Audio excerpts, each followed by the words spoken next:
Letícia, Mônica, Naira. E o nosso trabalho é sobre...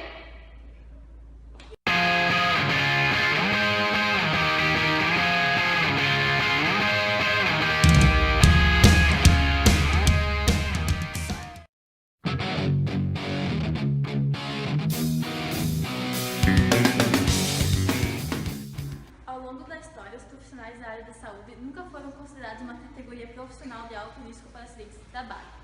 As medidas de prevenção para os trabalhadores expostos aos patógenos de transmissão sanguínea só foram desenvolvidas e implementadas a partir da epidemia de infecção.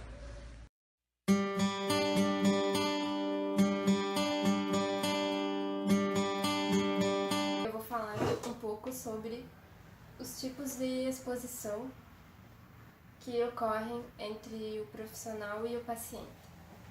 Então, temos 3 tipos: a percutânea, a exposição em mucosas e a exposição em pele não íntegra.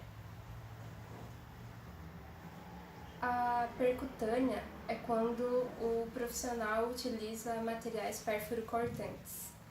Um exemplo é a exposição através da agulha e do bisturi.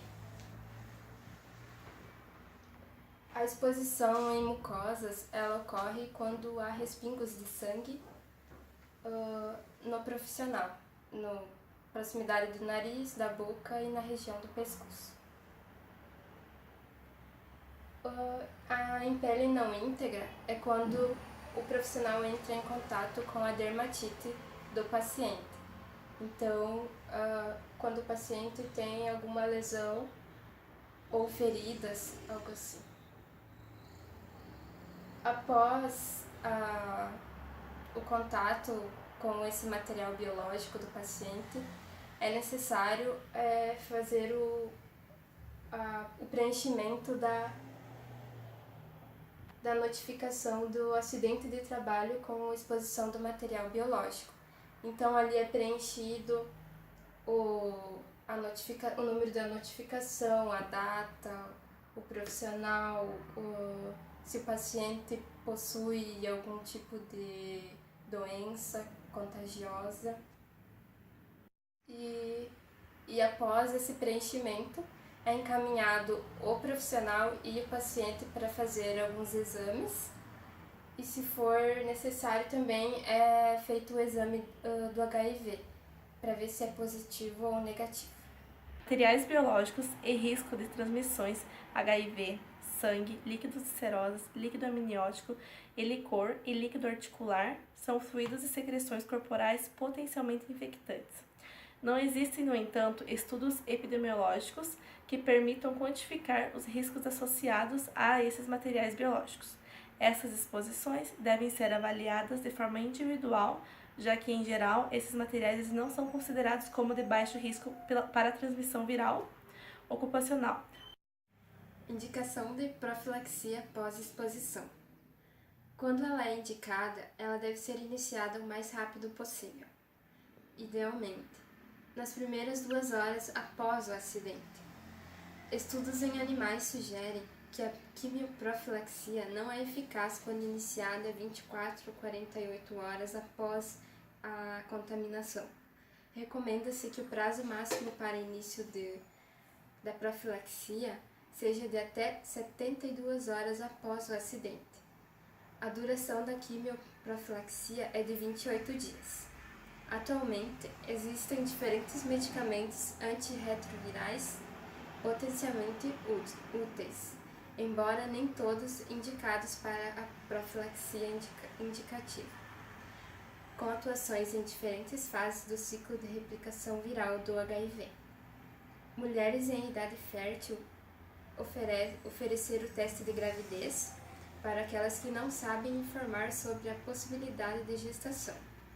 Nos casos em que a suspeita do paciente fonte apresenta resistência aos antirretrovirais, iniciar a profilaxia com os antirretrovirais habituais e encaminhar o acidentado para um especialista. Suor, lágrima, fezes, saliva, vômitos e secreções nasais, elas são líquidos em geral que eles não são considerados de transmissão biológica. Risco de transmissão do vírus da imunodeficiência humana. São vários fatores que podem interferir no risco de transmissão do HIV. Estudos realizados estimam, em média, que o risco de transmissão do HIV é de 0,3% em acidentes percutâneos e de 0,09% em exposições em mucosas. O risco após exposições envolvendo pele não íntegra não é precisamente quantificado, estimando-se que ele seja inferior ao risco de exposições em mucosas. No momento do acidente, os profissionais apresentam sorologia não reativa e durante o acompanhamento se evidencia sorologia reativa. Alguns casos em que a exposição é inferida, mas não documentada, também podem ser considerados como casos comprovados de contaminação, quando há a evidência de homologia de análise sequencial do DNA viral do paciente-fonte e do profissional de saúde. Risco de transmissão do vírus da hepatite B. O risco de contaminações pelo vírus da hepatite B, HBV, está relacionado principalmente ao grau de exposição ao sangue no ambiente de trabalho e também à presença ou não do antígeno no paciente-fonte. Em exposições percutâneas envolvendo sangue sabidamente infectado pelo HBV, e com a presença do antígeno, o que reflete uma alta taxa de replicação viral e, portanto, uma maior quantidade de vírus circulante, o risco de hepatite clínica varia entre 22% a 31%, e o da evidência sorológica de infecção de 37% a 67%. Quando o paciente-fonte apresenta somente a presença do antígeno negativo, o risco de hepatite clínica varia de 1% a 6%, e o de soroconversão de 23% a 37%. Apesar das exposições percutâneas serem um dos mais eficientes modos de transmissão da hepatite B, elas são responsáveis por uma minoria dos casos ocupacionais de hepatite B entre profissionais de saúde.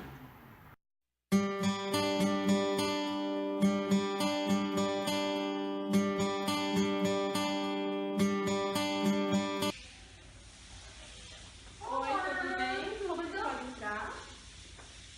E aí, tudo bem, Mônica? Como está? Tudo bem.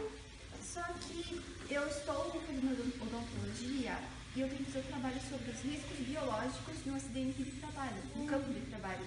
E eu preciso saber quais são os riscos. Então, os riscos biológicos são divididos em 4 riscos. O risco 1, ele é um baixo risco individual, ou ele é aquele que o trabalhador ele tem pouco risco, ou o risco ele é ausente. Ele tem baixa probabilidade de provocar doenças. Então, compreende os riscos biológicos, são aqueles que eles não estão incluídos nas classes de risco 2, 3 e 4. Vai ser aqueles que eles não demonstram capacidade comprovada de causar doença em homens ou em animais. A não classificação dos agentes biológicos nessas classes de risco 2, 3 e 4, ele não vai implicar na inclusão automática da classe de risco 1.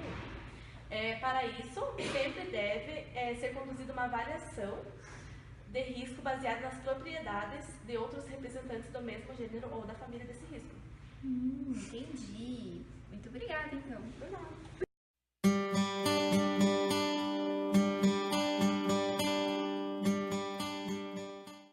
Classe de risco 2. Risco individual, moderado para o trabalhador e com baixa probabilidade de disseminação para a coletividade. Podem causar doenças ao ser humano, para quais existem meios eficazes de profilaxia ou tratamento. Os procedimentos para diminuir o risco de transmissão pelo contato direto e indireto com o paciente são: uso de EPIs, touca, óculos de proteção, máscara, luvas e jaleco de mangas longas e próteses. Também é importante o procedimento de desinfecção das secreções e dos artigos contaminados, manter o cabelo sempre preso. E também é essencial a higienização das mãos.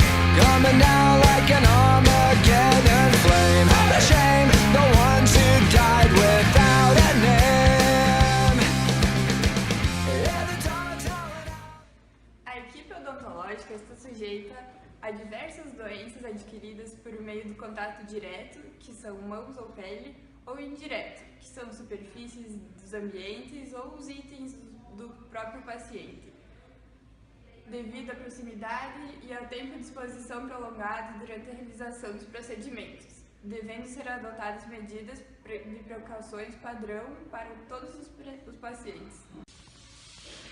Principais doenças transmissíveis pelo contato direto e indireto com o paciente. Um exemplo é a herpes simples.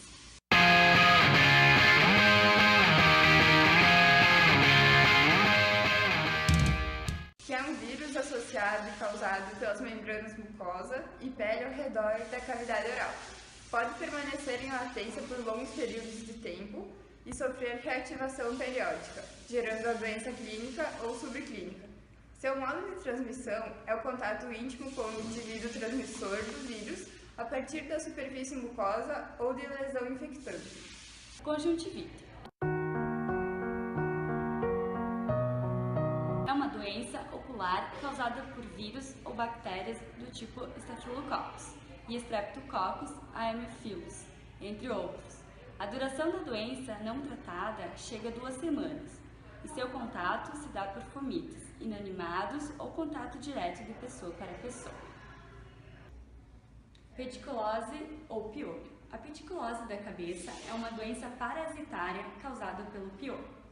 É transmitida pelo contato direto, interpessoal ou pelo uso compartilhado de bonés, escova de cabelo ou pentes de pessoas contaminadas.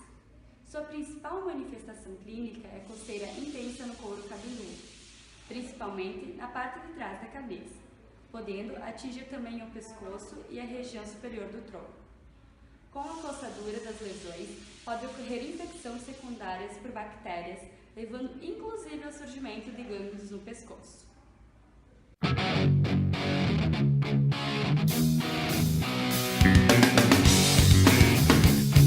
Classe de risco 3. Risco individual elevado para o trabalhador e com probabilidade de disseminação para a coletividade. Podem causar doenças ou infecções graves ao ser humano, para as quais nem sempre existe meio eficaz de profilaxia ou tratamento. Ai, me cortou. A nossa demonstração foi sobre um caso Um paciente com o vírus do HIV que aconteceu um caso perto cortante, que a pessoa se cortou. e o profissional também acabou se cortando e ali houve uma contaminação dos dois. Exato.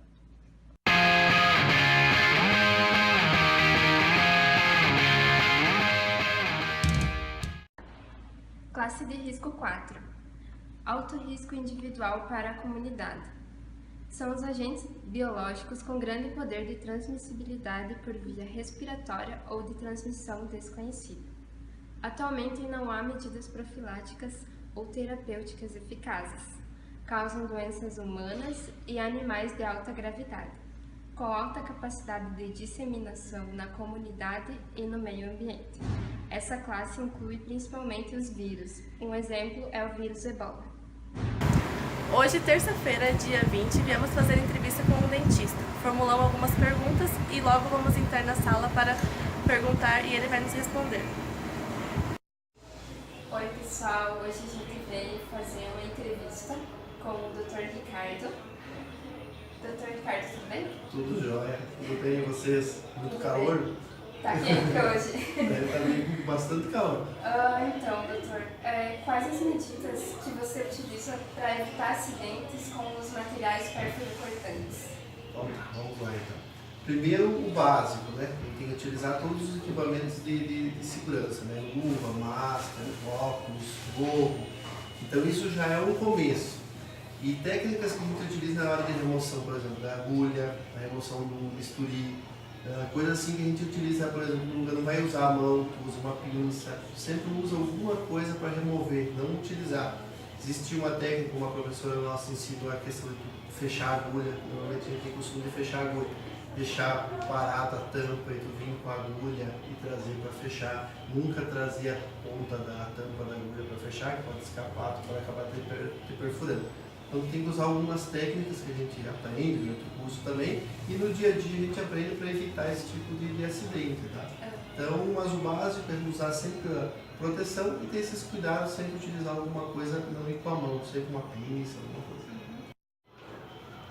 Qual a conduta que você tem após a ocorrência de um acidente? Tá, normalmente assim, primeiro ponto, quando tu faz isso, todo mundo fica em apuros, nervoso, aquela coisa.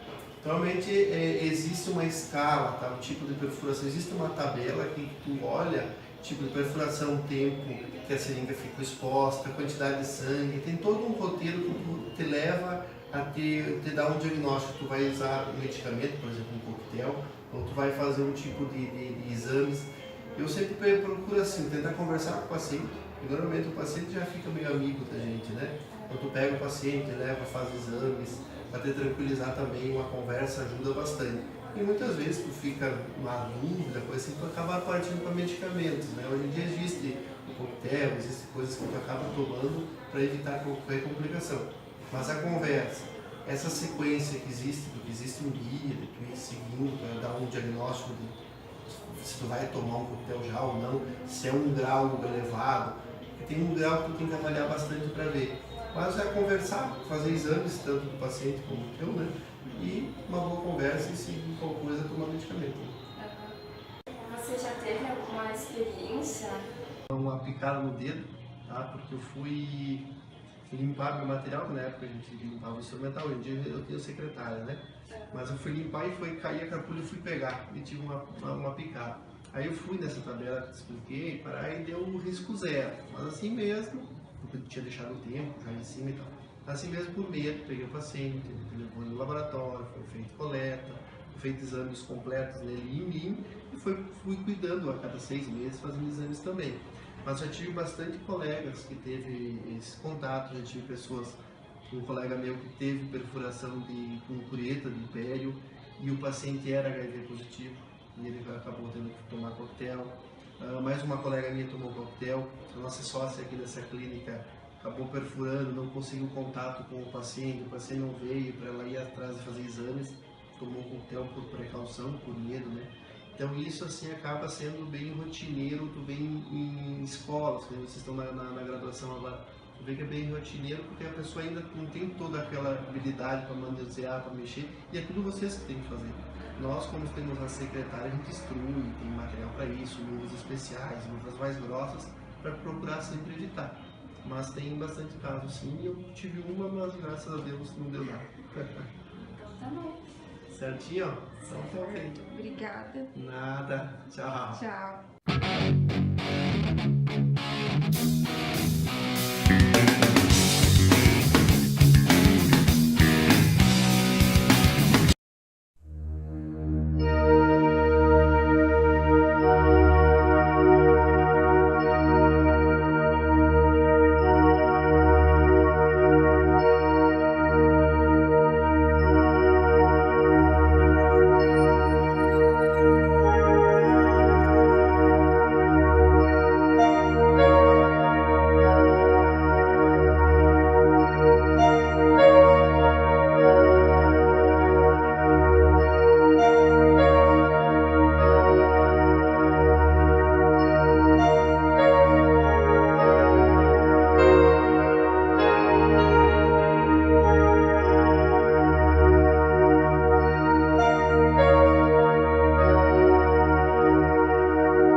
profilaxias pós-exposição ao material biológico, elas não são totalmente eficazes.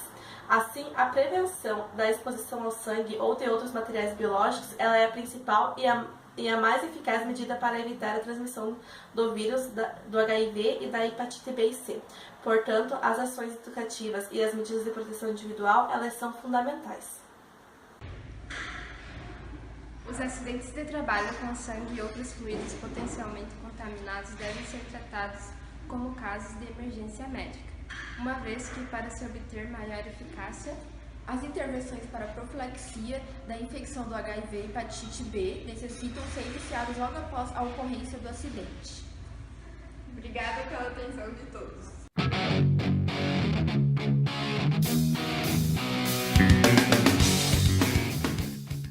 Olá, eu sou a Mônica e esse é o Bilu. Ah, tu não apertou pra gravar? É o 4. Meu Deus, desculpa. Pode falar quando... Pode? Risco 4! O meu, né? Bilu! Vai junto, Bilu! Se meu namorado falasse isso que eu tô falando, eu ia dar um tapa na boca dele tão forte. Tchau, Bilu! Que ele ia perder o... Você vai aparecer no vídeo! Tchau! E o do Pilar. Risco 3! Eu não vou entrar nisso. Risco 1! Fala de novo. De novo. Vai.